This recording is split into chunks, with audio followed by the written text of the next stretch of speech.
listener production.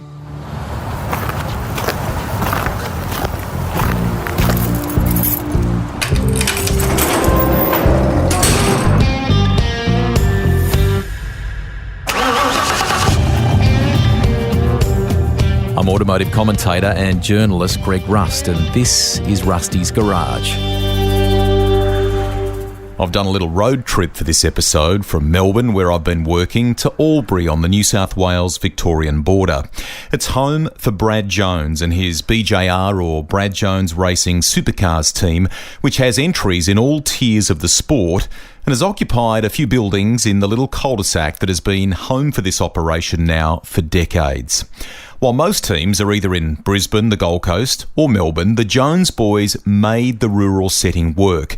And there's a great family culture that is a real strength of this setup. It stems from the humble beginnings with Brad and his brother Kim, who only stepped away from the business in relatively recent time. Kim still loves racing, and we'll chat to him for the podcast at some stage down the track.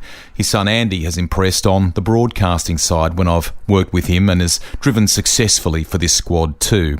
But it's Brad who's the focus of today's edition of The Garage.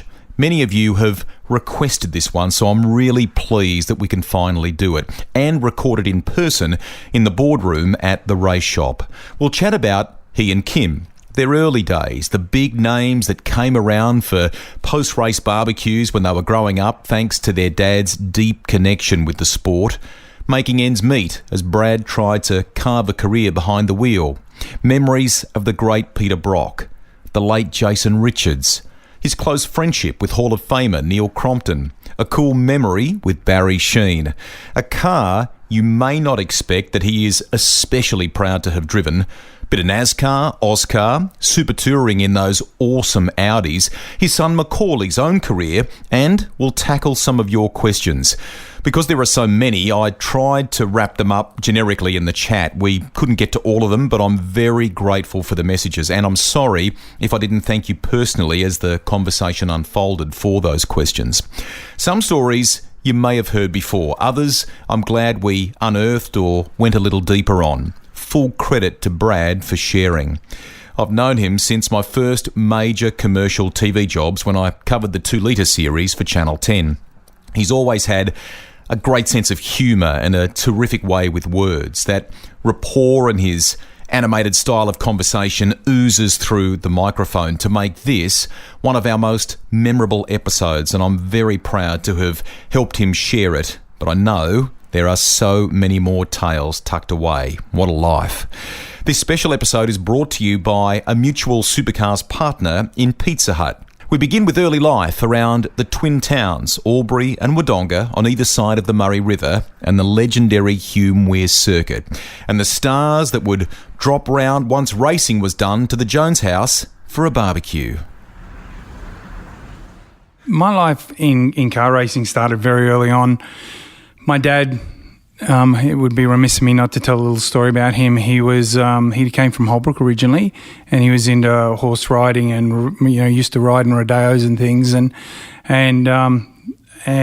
But when he was 16, he caught polio, and he went to the Albury Grammar School here. In those days, all the roads were dirt, and so with polio sufferers in those days, they immediately put them in plaster, and so they took him to the Royal North Shore Hospital in Sydney, and they put him in plaster from his hips to his ankles, and they left him there for 2 years. And then a lady came along named Sister Kenny, who helped revolutionise the treatment of polio sufferers, and so she picked Dad because he was quite a tough example and young, and she cut the plaster off him. I can remember him telling me she used to tie his calves to the front of a wheelchair, and he had to hold himself up with his arms until he couldn't anymore, and then slowly as he ran out of strength it would start the legs moving again, and then she started physio. So in the end he walked with a caliper on one leg and a spring to keep his foot up on the other, and then when he finally came back to Albury or Holbrook, he couldn't obviously ride a horse or do any of that stuff, and he'd lost interest in that a little bit, but had a love affair with cars, and so his best friend Jack Holm built him a car and with hand controls, and so Dad drove that thing around. It was just my brother could tell you more about it, but it was a car they built up, and then his dad bought him a TFMG, and then Kim came along, and then I came along, and Dad was the president of the car club in Albury for 16 or 18 years or something, and so we'd be all the working bees, and we'd be out the track, and as you said, Bob Jane was my godfather, or our godfather, and he would, when he came to Albury for the team marts, he'd stay at our house, and Brian Thompson would do the same thing. And on a Saturday night of a race meeting, we go to the local television station, which is called AMV4, but it's Prime now, and Dad would host, so he'd stand there with a microphone and he'd interview the drivers. So they'd push in Norm Beachy and Brian Thompson and Bob Jane, and Dad would interview the three of them. They'd go to an ad break, they'd push them out, and then they'd push in 3FJs and push them out after that, and open wheelers, and so Kim and I were immersed in motor racing since we were little kids, and then after that show finished, everyone would come back to our place for a barbecue, and so there'd be lots of motorsport people lurking around our house, and then Sunday we'd get up and go to the races, and it was amazing, a way to be involved in car racing and those personalities, and even to this day, have a great relationship with Brian Thompson. I haven't seen Tomo for a while, but Peter Fowler, who built that car. I mean, obviously Bob Jane I had a lot to do with over my life, and Bob used to have a holiday home down at Mulwala, and we used to go down there lots of weekends during the year and Christmas, and it was quite amazing when you look back at it. Do you look back and think a little bit surreal, because maybe it was normalised for you then? It was these people would come around, they obviously knew your dad and respected him, and now when you think about it, if you tried to draw a modern parallel, that's pretty awesome, mate, isn't it? Yeah, it's a little bit crazy. My dad was a car salesman, and so he started off selling used cars, and then he ended up with his own car yard, which was with Phil Jones Motors, and then he went broke just in time for me and Kim to want to start racing cars, and so that wasn't handy, but. It was amazing when we were doing the throwbacks in Supercars. A lot of people were going back and doing cars that the company ran, but Kim and I decided to go back and do our heroes cars, and so we did Norm Beachy's, we did the Neptune car, we did the Chevy Nova, we did the not the Tirana, the Monaro, all the cool cars that we used to love when we were kids, and we had a connection with them. We did Bob Jane, and we were going to do Brian Thompson next, and so we had a really clear picture of our youth and what was great and what was difficult when we went back and started looking through pictures, because Bob used to paint his cars orange. We didn't really want to run 3 orange cars, so I went back and was looking at all these photos, and I found a picture with Spencer Martin in an Elfin at Hume Weir and the old dummy grid, and in the background was a blue EH with a white roof, and I remember that because my dad had one. Mm-hmm. And then there was this little kid inside the car, and it looked like he'd locked his slightly older brother outside the car, and clearly that's me and Kim.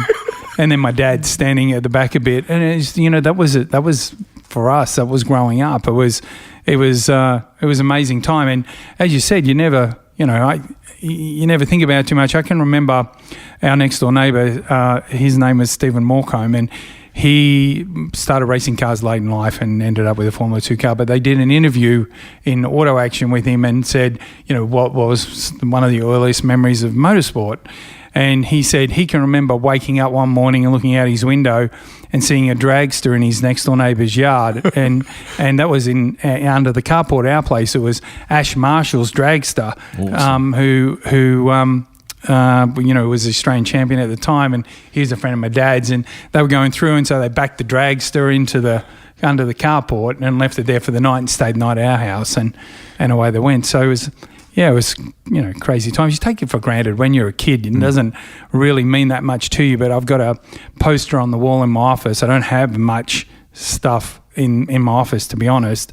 There's a few key photos. I've got I've got one of Jason Richards. I've got one of Jason Bright when we first won our championship. I've got two of me driving the R8 Audi at Adelaide. And then I've got a huge picture of and a Hume Weir poster, genuine poster that I got from the Albury Car Club. And I can remember as a kid having that exact same poster on the wall in my bedroom. They were just all covered in motorsport stuff. And so, so it was, it was an amazing youth. When was the first foray for you as far as competition was concerned? And am I right in saying, because I reckon he's recounted it in the podcast chat we've had, it was two wheels and dirt bikes and sort of early recollections of Crompo, is that right? Have I got that right? Yeah, well, I mean, really, Kim and I were racing stuff from the minute we started. We started with slot cars and they had a big slot car track here, and we used to, have a lunchbox with, 3 or 4 slot cars in it. We'd go down there and then after that was push bikes, and then motorbikes, and as you said, raced against Crompton, and then into cars. So, Kim got into racing cars before me. So we got a couple of Elfins off Bob Jane, which were part of the Frank Gardner driving school. He sent them up to Dad, and Kim, as he does, beautifully restored his, and mine just sort of sat there because I still wanted to race motorbikes for a living. And then the bike thing didn't really work out for me. I was... Dad went broke, and I'd been racing bikes a lot since I was a kid, and I just needed a break from it, really. But you look back in time and think to yourself, a lot of the guys I was racing against, Robbie Phillips and Graham Geddes, and those guys were all off road racing and doing really well. And I had a ride on Kim's TZ one day and didn't really like it much. But another day we went down to Winton with a go-kart and one of my short circuit bikes on slicks, and that was a different kettle of fish. But I was lucky enough. I mean, it's a bit of a long story, but I just ended up in car racing as well. Were you any good at school, and when did the foray into, because you're a smash repairer, I think, is that right, by trade? What did you do when you first left school? Come on. Well, I was going to be a professional motocross rider, and I can remember I didn't realise my dad was going broke, and I wandered in there one day, and he said, "What are you doing?" I was 16 or something, and I said, "Oh, it's too hot to train, Dad." And he said, "Well, you're not serious about it. We'll get you a job." And I went, "What?" And then he rang up. He said, "What do you want to be?" And I went, "I don't know, a motocross rider." And he said, "No. What else would you be?" And I went, "I don't know, maybe a sign writer or a spray painter." So he rang a sign writer, and he said no. And then he rang a panel shop and told him he'd get all Dad's used car work. And like 30 seconds later, I had a job, so I'm a spray painter by trade. But going back to school, no, I was a terrible student, really. Maths was about the only thing that interested me. I had a teacher I liked, and so I was in a reasonable, I think it was in 3 or 4 from 4 maybe was in those days, based on how intelligent you were, depended on what number you were represented in class. It's not like now where everyone that competes gets a ribbon. Yes. You were very, very segregated based on how unintelligent or intelligent you seemed to be at the time. So I was in 4 for maths, but like 7 for English. I hated my English teacher, and I hardly ever went to school. So I was Mondays I was still sore and tired from racing on the weekend, and Fridays I was sort of going away racing, and I didn't like sport much, and I was always instead of doing sport I'd be out training on my push bike. So I didn't end up with a school certificate. I didn't end up with any sort of acknowledgement that I'd even been to school, really. So it's crazy. And then the funny thing was, when I was racing cars and starting to do well, Mr. Emerson, who was my science teacher, called me one day and said, "We'd like you to come down." This is when my kids were at school. "We'd like you to come down and talk to the kids here about, chasing your dreams and determination." All that sort of stuff, which made me really, really laugh, because there was plenty of teachers that didn't think I'd go much further than the local jail. So I can remember he said, I said, "How long do you want me to talk?" And he goes, 10 minutes. So an hour later. Yeah. And then I said, "Okay, I can do it. What day is it?" And I said, "Look, I don't want to embarrass my kids." And he goes, "Oh, no, they'll love it." And I went, "I'm not sure they will, but I'll talk to them as long as they're okay with it. I'll come and do it." So they were okay with it. he said it's at the principal's office, and I said, okay. He goes, you know where that is? And I said, has it moved? And he went, no. And I went, I reckon I can find it without too much trouble. I spent a lot of time in there. So, yeah, so it's funny how things work out. Yeah, but, you know, obviously being street smart in life really counts for a lot. I mean, I really wish I'd have paid more attention in English as well as maths, because I think they're the two things you need to get through life. But you know, it was an interesting way of growing up. Is it a combination of everything then, like your dad's determination that you've recounted there, some of the street smarts that you've learnt along the way? Are these all the Brad Jones facets, you know, the university of your life that have helped you to sort of get to this point, running 4 cars and a race team and so on? Yeah, I guess so. I mean, look, I just love cars, you know, and my brother, he's no different really. I mean, he's different in lots of ways to me, but my dad would ring up or someone would ring him and want to rent the Hume Weir, and he'd go, okay, I can come out in the afternoon. I mean, this guy turned up in this brand new Elf, and he'd driven over from Adelaide, and he wanted to run around the Hume Weir. I don't know why. So he turns up with his beautiful car. My dad went and got me out of school at lunchtime, and so he said to him, okay, I'm paralysed. Bradley's only 14, so don't do anything stupid, because we're not going to be much help to you. And so I just sit in the car and talk to Dad, and these guys would drive these cars around. This particular guy did 1 lap, and I remember he came out of Scrub Corner, went down the back straight, flat out in this thing. And I can remember my dad looking across to me and going, oh, shit. And next thing is, boom, boom, boom, boom, boom. We get around, and there's this guy sitting in a tub, and all the wheels are gone. And my old man, he ripped into him. He's like, what were you thinking? So then I helped him load everything in the trailer, and then we went home. But, you know, cars were everything to me. You weren't afraid, you and Kim, to take a punt, to have a go. So in joining the dots here to get to car racing, what was the first road car, the very first car you ever got, and then the first race car? Okay, well, my dad had a lot of nice road cars. Being a car dealer, you know, he had Porsches for a while because he was a Porsche dealer, because we were friends with Hamiltons, and Alan Hamilton was Dad was the only regional Porsche dealer in the country. So Kim's first car was a 850 Mini, which he cut the front off and put a fiberglass front on it and just destroyed. And then I had a HT Holden. And what would happen is Dad would trade a car, and it'd be an old car some old guy had, and we'd just destroy it really. And so, but the HT had put a 161 3 on the tree. So I put a 186 on it and triple Delordos, and awesome. A camshaft you couldn't get over, and then it had no heater in it. And then I'd use that to tow my bikes to the races. But up until that, I had a mechanic that used to take me racing, and so but that was when I was let loose a little bit. Yeah. When you had the financial troubles, how much did that set things back for you from a racing point of view, and how hard was that? Well, I hadn't really started racing cars, and he went broke, but it changed a lot of things in my life. You know, we went from being quite a comfortable family to living in a unit and struggling. You know, my mum had gotten sick and she couldn't work, and Dad didn't have a job really, and he went back into the car trade, and I was running a panel shop, which was a nightmare. I was a 18-year-old kid. Do you call it BSR? Was it Brad Jones Smash Repairs or something? What did you call it? It ended up being, I can't even remember, Brad Jones Auto Care or something. Okay, yeah, keep going. And so he came and worked for me. And so Frank Gardner said to me one day, Dad and Frank were very, very close. Had a good relationship, didn't they? Yeah. And Frank said, why don't you get Dad to work for you and generate some business for you? So I'm like, oh, yeah, I mean, we have such a good relationship. So he did, and he used to get us a pile of work. And I think near the end of my years as a spray painter or a panel shop owner, we had maybe 10 people working there. Wow. But it was a nightmare. I was hopeless at managing people. I was 20. I started it when I was 19 with another local guy who was a spray painter, and got out of it at 25 or 26 or something.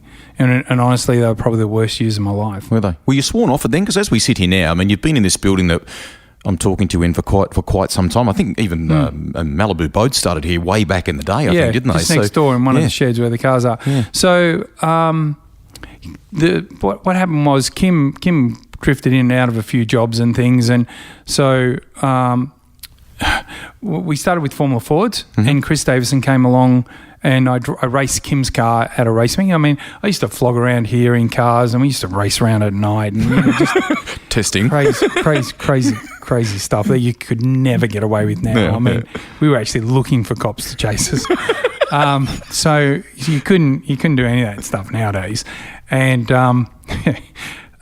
but the driving of the cars probably came a little bit late. I mean, Kim was always interested in driving cars. I can remember we went to a sprint meeting out at the Humia, and I was in the car with my mum and dad, and Kim had gone out with a couple of other guys, and they had a Volkswagen Beetle. They cut the body off, and I can remember this car came into view around the S's, and my mum was quite prim and proper.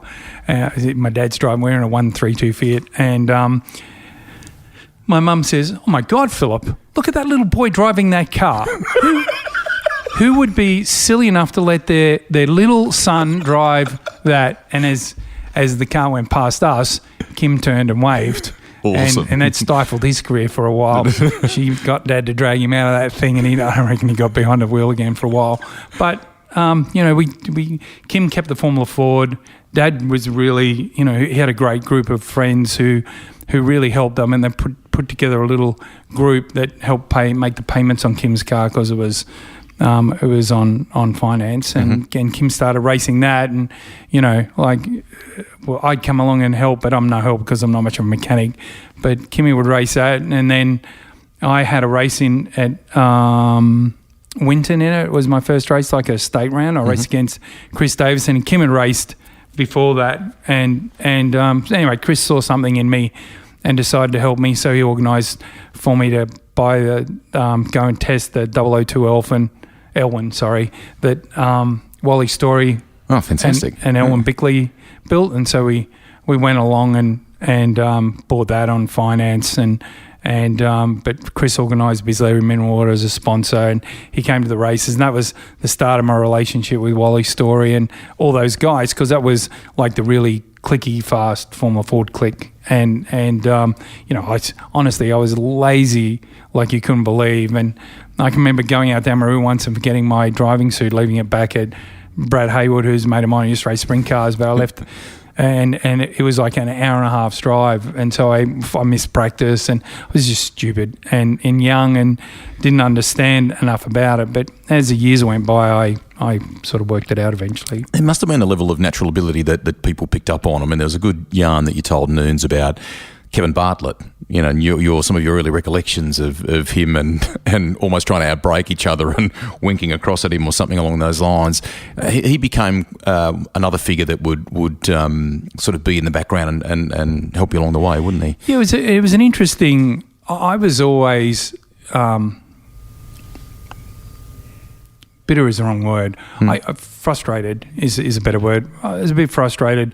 We knew so many people in motorsport. Anyone who was anyone really was I could find my way to them, but to get help from them was not easy and frustrating, and so Chris Davison was good with a Formula Ford, and then I had an accident in it, and at that point in my life, I wanted to go race motorbikes in Europe now, and a lot of my friends were road racing and doing really well, and so I wanted to race cars, and so had to make a bit further down the road about a difficult decision to get out of my panel shop and change my life and go off and go racing, but trying to get help when you had no money and was hard. And then the whole thing was hard. I know people think it's hard now, but it was just as hard then, if you ask me, in lots of ways. And so working through that was tough. So I raced the Formula Ford. I remember coming back. Jack Brabham had just moved back to Australia, and he had a place at Wagga, and I was, had a lot to do with Gary. He used to come and spend the weekends here, and so Jack, I remember he rang once, and Dad was out, talking someone into getting their car fixed, and I said, there's a phone call for you, Dad. And he goes, tell him I'll call back. I said, it's Jack Brabham. And this is when Jack had just moved back here. Fantastic. And he's like, and this woman was like, who is it? And, oh, my God, you better get that phone call. He goes, tell him I'm coming back. This is more important. So we had a good group. Anyway, I can remember we were somewhere and sort of Jack had been lurking around and Frank Gardner was there, and Frank was very close to Dad. And I told him I wanted to go to Europe and race cars, race Formula 4s. And first question he asked me was, how much money you got? And I said, well, not a lot. I've wrecked my car. I'll probably get 10 grand when I sell that. And he goes, son, you'd be totally wasting your time. You go over there, you might go all right, might not. He said, you run out of money, you come back, you'll be burnt out, you never race a car in your life. Again, stay here and work at it, and this is your best opportunity, because to make it over there is almost impossible, which I didn't really understand at the time. And so I was like, oh, that's pretty disappointing. I thought I'd go over there and someone would see my talent and give me a bit of a hand. But but I stayed here and it sort of worked out. I mean, it was a crazy life. Very quickly, Kim has always been working on my cars, and so certainly with Chris Davison, he didn't like that, and so he'd make Kim park at one end of the pit area, me park down the other. Kim had all the tools. I didn't know what I was doing, and so then we had to hire a mechanic. So it was a bit weird, but Kim Moore is intertwined in all that sort of stuff, especially racing, and then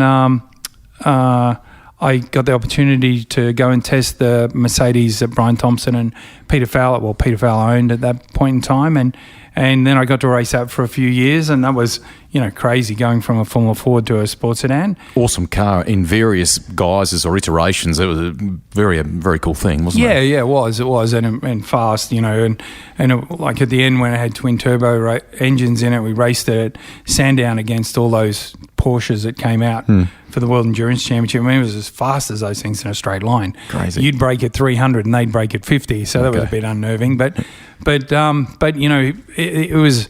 We suffered a little bit from reliability issues, and so that was difficult. But got to the end, and Pete ran out of money, and so then I was sort of done, and I still had the panel shop, and it was one of those pivotal points in my life, and my dad, in those days he was driving around a Valiant station wagon.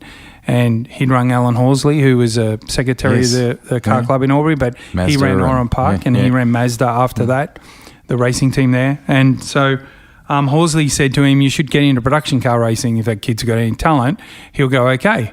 And so Dad went, great. He goes, where's it on? And he said, well, we've got a big race coming up. It's a Pro-Am event. Peter Fitzgerald's entered in the Pal Calistarian, but he's got Peter Hopwood with him. We're going to knock him back because there'll be two pros. And maybe you can get a drive with him. So he said that coincidentally they're racing this weekend at Amaru Park. So my dad rang the tyre. He stopped them all along the road along the way, didn't he? Pulled him off. That's right. Pulled him off the road, talked him into it, and we had to pay $5,000. And honestly, we didn't have $5. So my dad went off and did a deal with the local radio station for $2,500 worth of airtime and sold it and generated $2,500. And then he put a little consortium of his friends together, and they tipped in the other $2,500. And then away we went. I went and drove the car with Fitzy. We won the race, and then we were trying to work out what we could do next. So I got a loan and bought a Starion. Then we went to Class Headers, which were based in Albury, and did a sponsorship deal. So my dad did the deal. I just went in and tried to help, which wasn't much help at all. And then Kim worked on the car because he'd had a bike accident and injured his knee. And so that started it, really. He worked on the car, I drove the car, and we went okay. The first round of the Super Series, which Bob James put on, we were one of the strong runners. The connection there with Mitsubishi would actually be quite a significant thing in your four-wheel career, sort of really sort of cementing and taking off, would it not? Am I right in saying that? Absolutely. And so that's, I'd met Kevin at that Pro-Am event, and he took a bit of a shine to me, and he told me he was helping build the factory team, and then they took it off him a little bit and got Bob and John Murphy to build the cars in Adelaide, and a guy called John Grant run it, and they hired me, and so off I went, and for me, I was very determined, very single-minded, still probably a little bit lazy, but just drove the race car. So I drove at Bathurst in '85, and Fitzy and I drove together, and KB drove with Peter McKay, and I ended up qualifying the car 11th, KB was like just a fraction in front of me, 10th, and Fitzy and KB had an accident. They didn't like each other. And they had an accident at the first corner, which made their relationship worse, which was good for me because they were impressed with what I'd done over the days prior to the race, and then I became part of the factory team, really. People ask about the Starion when we get some listener questions. I mean, you did from the production car guys to what was it, effectively Group A guys, I suppose, wasn't it? What were those things like to drive? Well, people don't do it now, but I would race the production car and get out of it, and then go and get in the Tomo's Monza or his Benz and do the sports sedan race, and then get out of that, and then go back and get in the Starion and race that. And racing the Group A Starion and the production car Starion, which I did for a long time until till Shepard stopped me. But one was a left hooker and the other one was a right. Mm-hmm. And so it was George Shepard. Yes, one was a right and one was a left hooker. So you get out of one. I remember racing at Amaru Park. They just finished a race in the Group A car. I ran down pit lane, jumped in the passenger seat of the production car, and went, "Oops." So, but they were unbelievable times. You look back. I used to go racing. Kim would do all the work. I drive the car, and then we take a bunch of friends with us, and it was just quite amazing. It was a really cool way to grow up, and you got to see a lot of your friends, and it was great.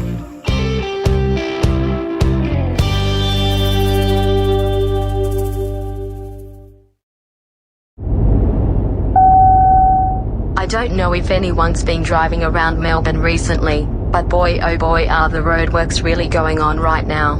Watch out for those 40 zones, folks, and stay safe. Took you to Asia too, and I think, I could be wrong, I'm maybe not recounting this story quite right, but I think KB told me about you meeting maybe some Japanese Mitsubishi hierarchy for the first time. There was a meal and you were not, because I know you just simple steak and veg and love it. You were not keen on any of the Japanese food or the Asian food, whatever it was. I had never hardly been in an aeroplane. So I remember I bought a video recorder and you had to take it out of the. I thought you had to take it out of the country to buy it duty free. I've never worked so hard for $100 in my life. Had to cart this thing everywhere I went. And then the first day we were there, we went and honestly, in those days, I ate steak and chips, and that was pretty much it. Toast and Vegemite, but pretty much steak and chips. And we turned up, and if I ate anything else, it would, I'd bring it back up again. It's been a real nuisance my whole life. And so it's fine when I've got my brother with me because he's like a garbage disposal. He'll eat anything. And so he would eat his food, and then we just swap plates. And so what happened was I was racing the production car at Amaru Park, and the Japanese, unbeknownst to me, had sent someone out to watch me race, and I'd really dominated the first two rounds. And then this guy came up with a business card and told me who he was, and I'm like, "Who are you really?" And then we struck a deal. So they came out and did the deal with me, and then KB and I went and raced at Fuji for the first time. So we were in Dave Brody from the UK made the factory Starions, which were sports sedans. And so we went up there, and they had he had a Japanese driver with him. KB and I were in the car, and then a couple of Chinese drivers in the other one. So it was I can remember the first practice session was pouring with rain. All the best drivers in Europe were there. So it was a really big deal. And so, I couldn't eat the food, and KB's like, eat it. and I'm like, I can't eat it. And then I'm sweating like crazy. I mean, it was a bit of raw fish, a tree leaf, and I don't know what else was on the plate. It was green and it didn't look like it was edible, even though everyone else seemed to be tucking into it. So I'm pushing it around, and Bob Riley's like, eat it, just eat it. And I'm like, I'll throw it up, and that'll be even more embarrassing. And then Katani, who's he and Mr. Kono Katani were hosting the function, and so then they like, oh, you don't, I said, just like if I could have a cooked steak, they brought out a stew, and I'm thinking to myself, I never said stew. I said, steak. It's pretty simple. Medium to well done steak. So then I'm trying to pick the meat out of the stew. Oh, it's just makes me sweat thinking about it now. So it was difficult. And then we get to the racetrack, and in those days it was I think they used to charge $5,000 for 30 minutes of practice. It was crazy.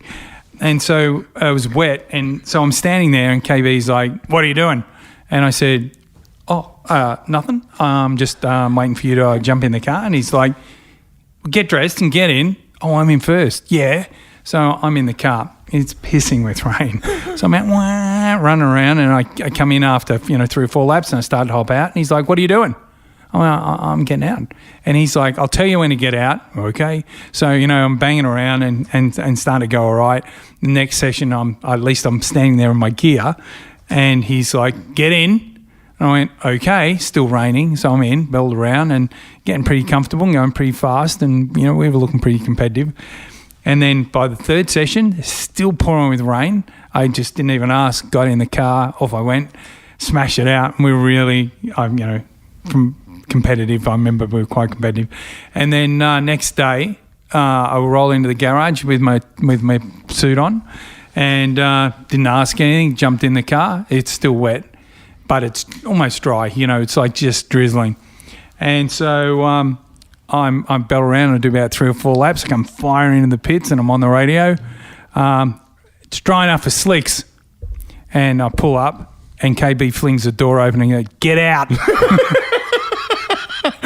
You were just the wet weather driver. I'm like, oh. So anyway, mind you, I joke about that, and he was always hard, but really, really good to me. Like, he was fantastic to me.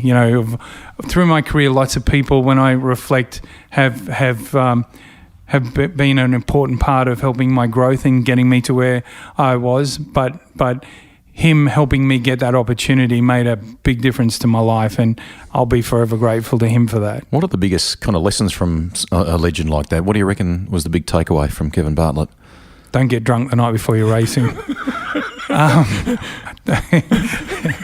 No, he was one of the old school guys. When you think about it, as big a joke as that might be, we went to Macau, and I'd had a really hard night on the grog, and he made me do a track walk. Like, that joint's like, I don't know how many kilometres it's around, but it's like a lot. It's like walking around the outskirts of Melbourne for one full lap. It felt like it went forever, especially with a hangover, and I don't drink normally.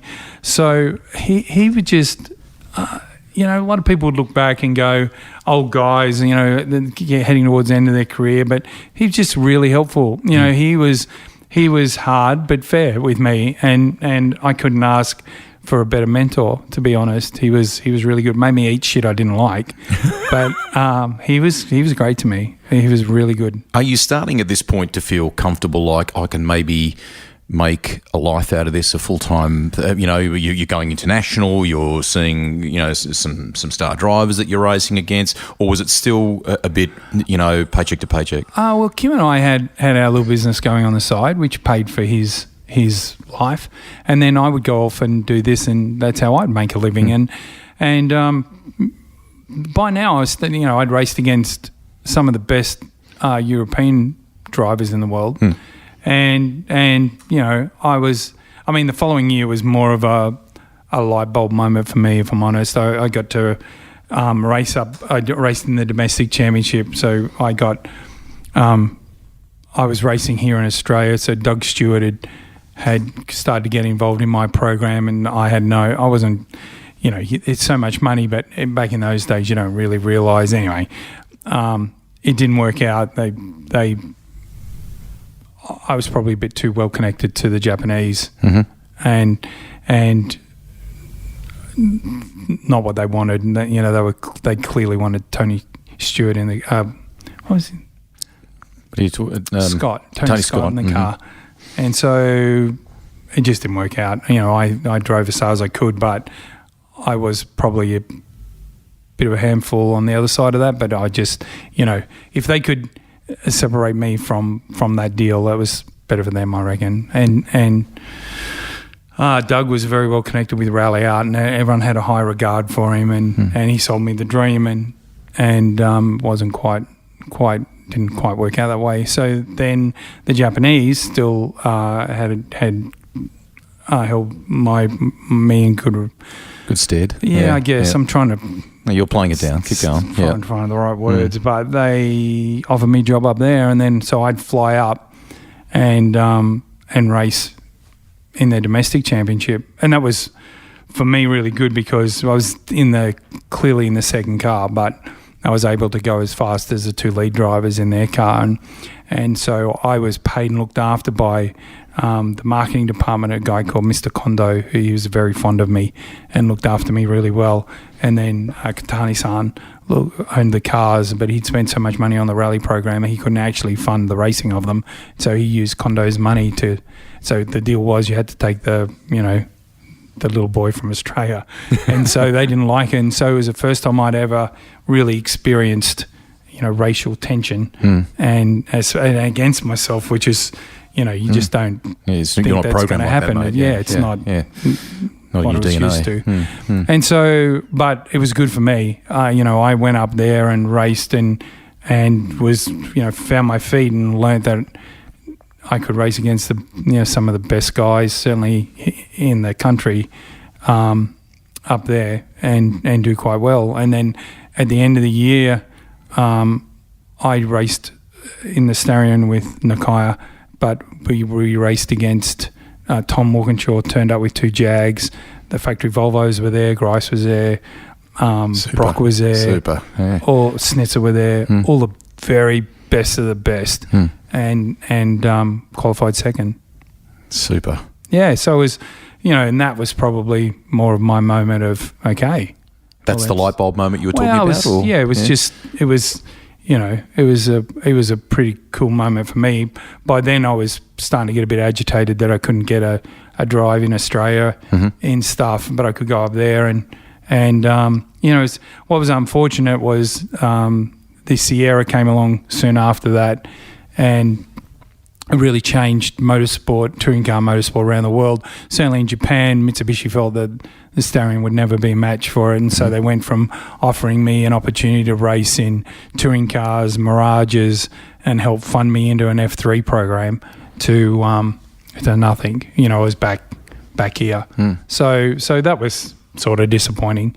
But it was, like things happen for a reason and good things and bad things. And so that was I look back at that part of my life and it was special. You mentioned Brock. When was the first time that you met him? I met Brock as a kid. I can remember we were at Oran Park and they used to have a big party on a Sunday night after a race meeting. And I was there with my dad. And Brock wanted to meet Jack Brabham, and he was all over my dad about, and he was very young, and so that was my first real memory of him. But I knew that he'd raced. I knew most of the cars that raced at the Hume Weir, and I remember him coming down and competing. But that's probably a pretty strong memory for me. And then of course, when I started racing, Crompton. And I've always, we've been close friends for a long time, and he was racing production cars, and then he got more involved with Brock, and through all the stuff that was going on in the late 80s, I sort of tagged into the back end of that. I love the story. Neil shared it when he came on the podcast about you two playing a double act when he wanted to get out from Brock's for an opportunity, I think at HRT, wasn't it? Yeah. And then just quote unquote fortuitously, you happened to be around the corner, didn't you? Yeah, well, I'd picked him up from the airport to take him to quit. So we formulated that plan, and because in those days when we were driving for different people, we would what we would do is charge them both for a motel room. And then we'd share a motel room, then we'd split the money. So we were, best of friends like we are now, and so we do a lot of things together. And so anyway, he told me that he was going to, and by then I'd had a lot to do with Brock, and Brock loved hanging around with, so did Gow, with Crompton and I because we were crazy and loose, and they loved that part of, knocking around with someone in their 20s. And so Crompton's, a bit straighter than me. And so then when I appeared, it was between... So I spent a lot of time with the three of them and build a relationship with them. And then Crompton, of course, decided that he wanted to get out of the BMWs. Archie McMurray, who was building my engines in the Oscar, worked at Brock's at the time. And so...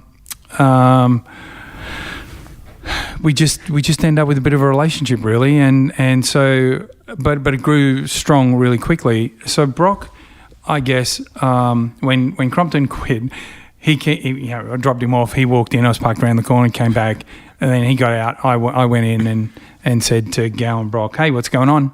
And they're like, "Crompton was just here. He's quit." And I went, "You're kidding." Really? Wow, that's no good. So what are you going to do? I don't know. I've got no idea.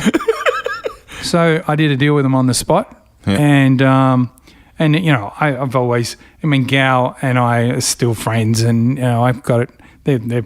He was fantastic. I stayed at his place from time to time and still go and see him when I was in the UK, when I was over there. So then I walked back around the corner, jumped in the car with Neil, and he goes, "Do you get the job?" And I went, "Yep." And he goes, "Okay, let's go over to HRT. I'll introduce you to Creno. You'll probably end up driving for him at some point in time." So I went, "Okay, let's go." So over we went to HRT. But I was trying to get that drive at HRT. Mm-hmm. And so when Tom had raced at... in Japan there. In Japan, yeah. I tried to get hold of him, and I was shy. I'd been to... I tried to get a drive with Howard Marsden a test, which helped me a test, and I couldn't attend because my feet got so badly sunburned I couldn't wear any boots. And then Glenn Seaton got the drive pretty much straight away. So not saying it just didn't work out. And then John Shepherd, who had the factory Volvo team, it took me. I remember I sat in the car for like 3 hours staring, at Amaru Park, trying to work up the balls to go over and ask him if I could have an opportunity to test the car. I remember I walked over and I said, hi, Mr. Shepherd, I'm Brad Jones. Yep, yeah, I know you are. I was just wondering if there's ever any opportunity if I could maybe test your car for a co-drive. And he goes, "There's no chance." And I went, "Okay, thank you for your time." I went back and sat in the car and went, "Wow." And for a kid, it just was very, very, very, very difficult. And I wouldn't say I was shy, but I had a lot of trouble going to someone I didn't know and asking for an opportunity. It's 180 of the Brad Jones I now know, mate. Yeah, I'm a very different person now to I was then. But that's why anytime anyone, I always give young guys advice, always try and help young people, and not often can I give them something except good advice. And so I always try and do that. I don't care who you are. If you ask me if I can help, and I can, I do. And I certainly, if I can't help you, and when I say help, I give you some advice. I always try and do that stuff. I mean, Howard Marsden was great. I went and had a meeting with him. I was always worried about my association with my brother and my father. Everyone saw we came as triplets. But I was trying to make my way. But it was hard. Asking people to give you an opportunity was a really difficult thing for me, and so I struggled through that. I want to continue on the Brock thing, but you've gone just down a path that I would like to explore. So let me just finish with one story. Yeah, please. So I tried to get hold of Tom to get that drive. I couldn't get him, and so clearly this is before the Brock thing. So I was also racing against Macau, so they decided they'd done a good job at Japan. They sent me down to Macau, so I'm like, cool. So I go down there. So I try and find Tom. I go over to the garage, I hang around, can't find him anywhere. I'm like, oh man, he needs to know me, like he knows who I am. Clearly he said hello to me. Hi laddie. So I decided to get in the lift. So we're staying at a 3, I know he's staying there. We're just going up and down the lift. Yeah, for 30 minutes. So I got in the lift. And on Sunday morning, I was starting to get really desperate because I knew Crompton was talking to him about getting a drive. And I thought, if he knows I'm available, that'll be me in that thing. So I get in the lift at about 7:15 in the morning, and there's only 2 lifts. So I'm like, I've got a 50% chance of getting him. He's got to come down for breakfast. And I stay in the lift, and I go up and down, up and down, up and down for 30 minutes.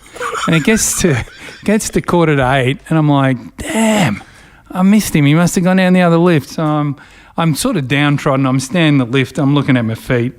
And I'm like, well, I'll get out as soon as it goes down. So bing, third door opens, doors fly open, in walks Tom. So he goes, "Hi, laddie." And I went, hello. You froze. And then bing, the doors open, he walks out. And I stayed in there for about another 2 trips going up and down. I was sweating like crazy, massively disappointed with myself. And then, of course, that was my missed opportunity. But I got to meet him later, and he's a pretty intense guy, but I always felt I had a pretty good relationship with Tom. That's a great word that you bring up, because I think with you have so many long-term relationships from so many aspects of your career that you have kept and continue to have, even if you're not with that sponsor or that manufacturer or whatever it might be. So what is it on the commercial side that you eventually latched onto, or if you had all those nerves that you're talking about there before, at what point did you unlock that side and realise, right, that's going to be my area of, in addition to the driving, that you'd have to... Well, there was a couple of things that made a big difference. I had a really bad breakup when I stopped driving at HRT with John Crennan, and what I learned from that was whether you're right or wrong, having such a terrible relationship on the way out the door is no good. And so that, I felt we probably both contributed pretty significantly to that. John mightn't agree, but I'm certainly of that opinion. Is it better now? I never see him. So, but I think we both were left with a pretty bad taste in our mouths. And and the other thing is, it doesn't cost anything to be nice, and you've got to work hard with sponsors to keep them. And honestly, from the minute we started racing, the only way I could ever survive was with other people's help. And so when you're in that position and you don't have any money, you really appreciate what they can do for you, and you try and do as much as you can for them. And really, that's the way it's been here forever. Did it organically happen that Kim, when you ultimately had your own race team as brothers, did he sort of look after one aspect of the business and you focused on the other, or were you both, When it worked best, he built the cars and I drove them. Okay. And when he retired, remember we wrote the press release, and I was sitting in a motel in Sydney, and was quite emotional actually, thinking back over the years, because I think my line was together in everything but supercars, we dominated at worst. We and I always felt it was Kim and I against the world. And we were very, very successful. And so he had a good understanding of what I wanted out of a car. But most people would see the way we'd bicker and fight and not understand that was just, our way of communicating. Yeah. And so then, he stopped for whatever reason when we started racing Audis but still I was successul. But, the really, really successful stuff was when he was building cars for me. I love my brother. We're both very different people, right? When you add the... Sounds like me. But where I'm going here is you're next level here, because you're playing in elite sport and you're running a business together that involves a lot of people. Does that... Not in those days. It was just me and him. Ultimately, but me and him, a green van, a white trailer, and a production car, or an Oscar. Did it get testy as brothers? Yeah, we would fight. And so if you ask someone like Kelvin O'Reilly, he would say to you, last thing you want to do is get between the Joneses when they're having a blue, because then they both gang up on you. So, we can talk to each other like shit, but when you start talking like that to us, then, we're on to you. So, look, it was I would push him really hard, and sometimes that would work good and sometimes it wouldn't, and, but we're also very different people. Cool. Yeah. And do you miss him being around, and does he miss being a part of it? I don't think if you asked him, he wouldn't miss being a part of it. He was looking to stop for a long time, and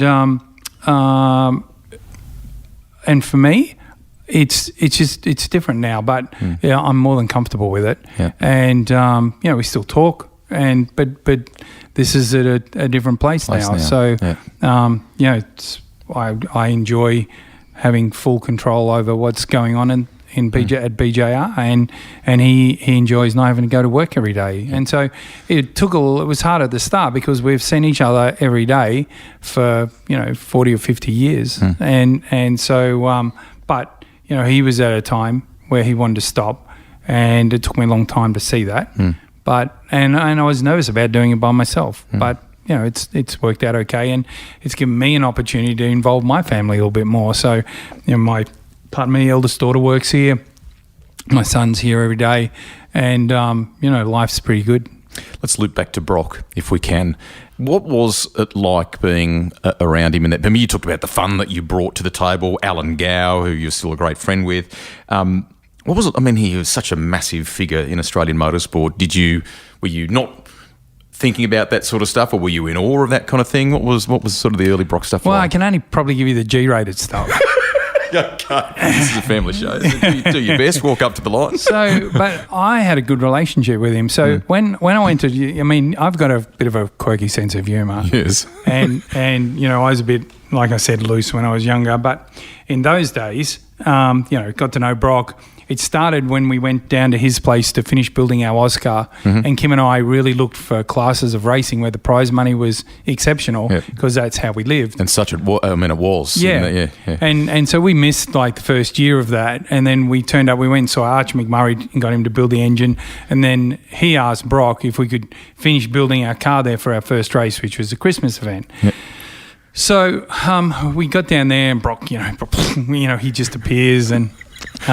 what's this, what's that, and we're talking away, and I just struck up a really good relationship with him, and really respected him, what he could do as a driver, and learned a lot about him. But I had the Rise and Fall of Peter Brock in my pocket when I first started going there all the time, because I'd meet someone and then I'd go into the toilet and I'd read about him in Tucky's book to see what they were into and whether they were believers or non-believers. So it was quite interesting, but he was an amazing guy, and when you think about it, and I always said, I could tell you some really cool stuff. This sort of reflect our relationship. Yep. So I'll tell you two stories. I was sitting, when we were racing Super Touring in Bathurst, Bruce McAvaney had to go in the studio in Sydney, and so Bruce and I are doing an interview in Brock's Northern Territory somewhere, Alice Springs, I don't know, he's in a buggy or he's doing something crazy.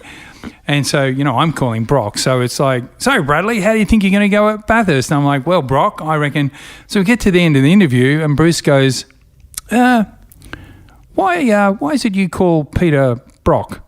And I said, I don't know, term of endearment. He goes, well, that's unusual for an endearment term to be their last name. And I'm like, I don't know, Bruce. But that's, that was the relationship we had. And then he was, I took him for a lap around Bathurst in the Audi. Yep. And, if you look at the interviews, it's like, well, Bradley's going to drive me around. Let's hope he doesn't drive too hard, So we get in the car and we're driving down pit lane. He's got an open face helmet on.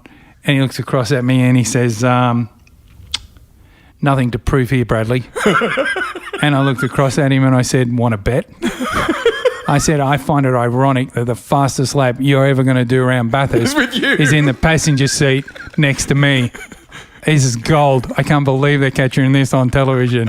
And man, he's, but he, he loved that crazy, that crazy side. And we had some, he would, when we were building the Oscar, he would drop in with a cup of tea and, chat to everyone. Just the way he was. We'll come back to the Oscar stuff in a second. I sense with Crompo that he exhausted just about every bit of emotional energy around the amazing words that he delivered at the funeral and things like that. And he doesn't often, when people have approached him about being a part of a Brock documentary or something, he doesn't gravitate to a lot of that stuff. I think he compartmentalised it and, still loves Brock dearly. How did his passing affect you, mate? What was the impact? I was at Calder Park doing an Audi Drive Day and, and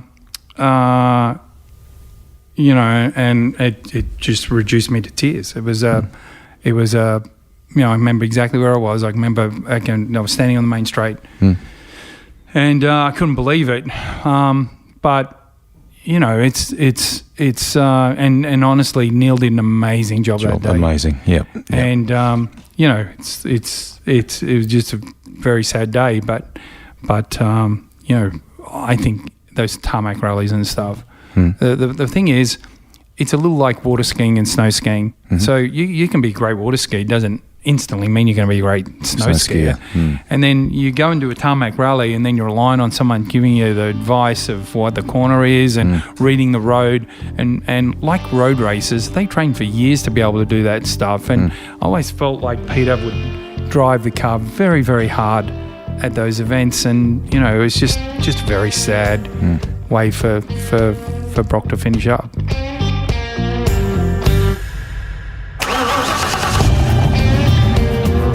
That's the end of part one of my podcast with racer turned Supercars team owner Brad Jones, a special episode in our library, all brought to you as part of a great partnership with Pizza Hut. Now, there is a second part, all loaded up in the Rusty's Garage library and ready for you to enjoy right now. So fire it up and hit the gas when you're ready. Another hour of insightful stories. Brad tells them so well, and there is more laughs to come too. From Barry Sheen's test in the Brock Sierra to going backstage at a Phil Collins concert, memories of racing at the Thunderdome, stitching together a deal with Audi to race their iconic 2-litre Super Tourers, plus his friendship with Neil Crompton, some classic tales there, and the potential he saw in Jason Richards before JR's battle with cancer really took hold, sadly, and the car that evokes the strongest memory for him. You may be surprised which one he picks.